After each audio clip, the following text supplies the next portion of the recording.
Hey everybody, welcome to Grubbin with Godfrey, and I get really excited after the holidays. I mean, you know, I get to looking forward to going to one of the largest parties in the world. And if you think it's Mardi Gras or you think it's Rio de Janeiro, you're wrong. It's bigger than both of those put together. We're going down south, and I ain't talking about Mexico. We're going way south to the last two islands in the Caribbean, Trinidad and Tobago. And we're going to show you some of the multicultural cuisine that they have there, and we're going to show you Carnival. It is a party that you've never seen in your life, and it is just absolutely crazy, and it goes for 3 days, so you need your backpack full of water and a good pair of tennis shoes. But we're going to get busy right now because what's on the menu is a favorite. It is called Bacon Shark. The bacon shark is just like a Philly cheesesteak or a sub sandwich to us in the United States. To them, it's part of a mainstay of their diet, and it's like running down and getting, you know, a cheeseburger and a fries. So what we're going to go ahead and do is bring this recipe to you straight from a very good friend of ours that is from Trinidad. So now I want to introduce you to my good friend Laverne. Hey! See, we celebrate. Make way! We celebrate Trinidad, and the people down there are the greatest people in the world. They welcome you with open arms, and they'll give you the shirt off their back. So, Laverne, how are you today? Doing fine, thank you. Good, good, good. Are you ready to get some bacon shark? Of course, yes I am, most definitely. Why don't you go ahead? She's going to lead this off, and I'm going to stand by because I defer to the experts when it comes to multicultural cuisine. So, Laverne, why don't you go ahead and tell everybody what we're going to do? Okay, today we're making bacon shark, which is famous in Trinidad and Tobago. We're also going to do a rice and peas and a coleslaw, which complements the bacon shark.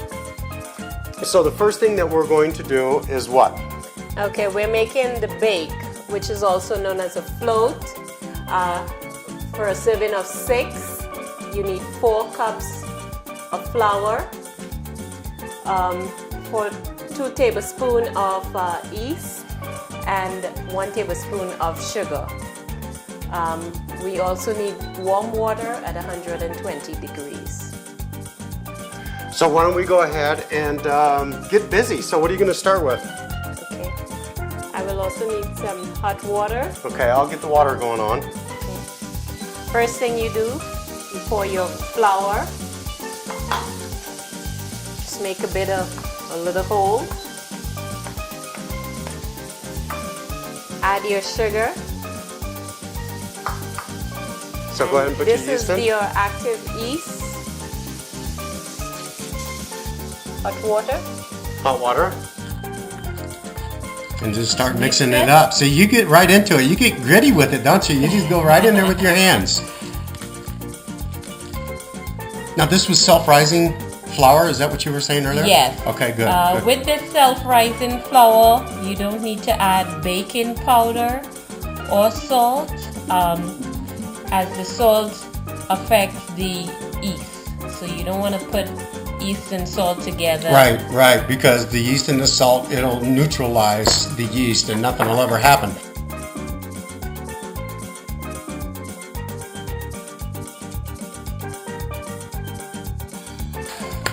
Okay, you just want to mix that in there, make it into a ball. There you go, now it looks like it's coming together pretty good. Yes, definitely. You want to knead this for about 10 to 15 minutes. And then just let it sit for about 10 minutes, 15 minutes too at the most. Okay. Well, I guess I get the pleasures of kneading that, right? Yes. We had a game plan earlier today. We talked about this. So I'm the one that gets to go ahead and knead the dough. So let me get this stuff out of the way. You come on over here and wash your hands. Sure. And let me just grab a little bit of flour real quick and just throw it out there. There we go.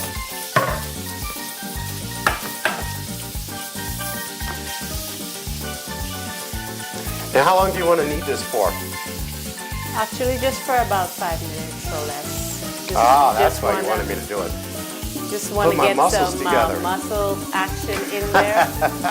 Well, remember, I don't have much muscle anymore. I just turned 50 a few weeks ago, so I'm kind of like losing my energy, and I keep telling my kids, I'm not old, I'm not fat, I'm not bald. Okay? I've lost 40 pounds, and the new 50 is 30, and God made a few perfect heads, the rest He put hair on. Okay, we got our nice little ball made up now. We're gonna go ahead and just throw it in this bowl. Take the towel, and we're gonna cover it up. I'm gonna go over there and set it down, and Laverne's gonna come over here and start up on the rice. So I'm gonna throw this one down. For the rice and peas, you need 2 cups of rice, 2.5 cups of water, 1 can of pigeon peas, 2 pot spoon of bell pepper, green onion, parsley, 2 tablespoons of onion, some garlic, salt and black pepper to taste, a little white sugar or brown sugar, and some Maggi flavor or all-purpose seasoning. Okay. First, you want to get your pot nice and hot on a medium high. See, you know, I offered her a really nice brand new pot to cook in, and she rejected my pot, and it hurt my feelings because she felt that these old cast iron flavor, it's all seasoning, it's all flavor. So listen, if you've been around Trinities as long as I have, you don't argue with them. You just let them do what they want to do and just do their thing. Okay. First step, you add the oil, about 2 pot spoon of oil.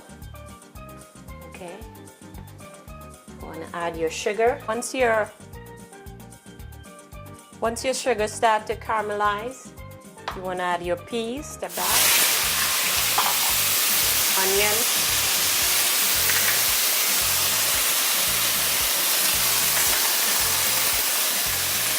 The green onions. Yes. There's garlic. Everybody loves garlic. Good for the blood. The black pepper. A little salt. Don't add all.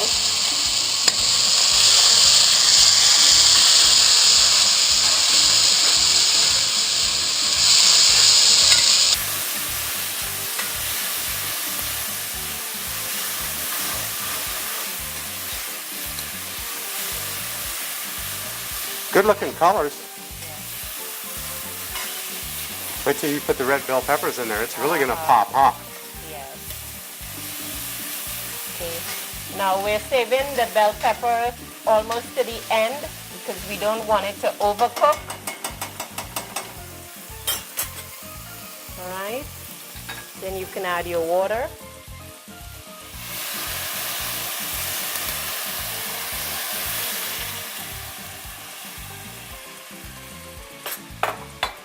Your rice.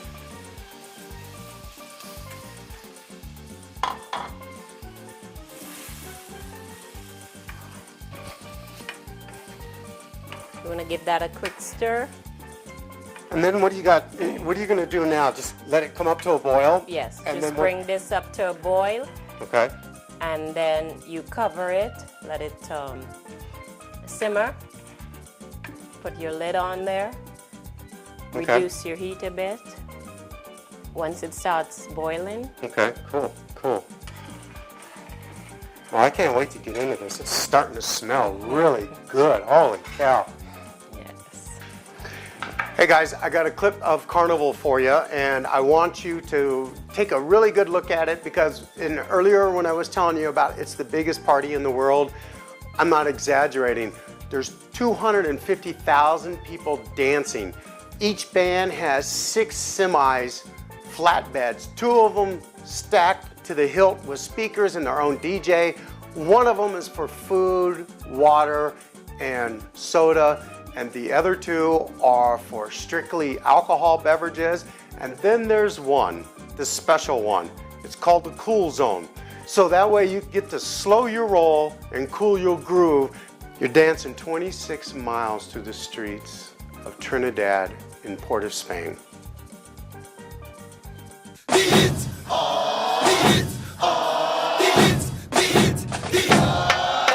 the top of the hill to the bottom of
stay tuned for part 2.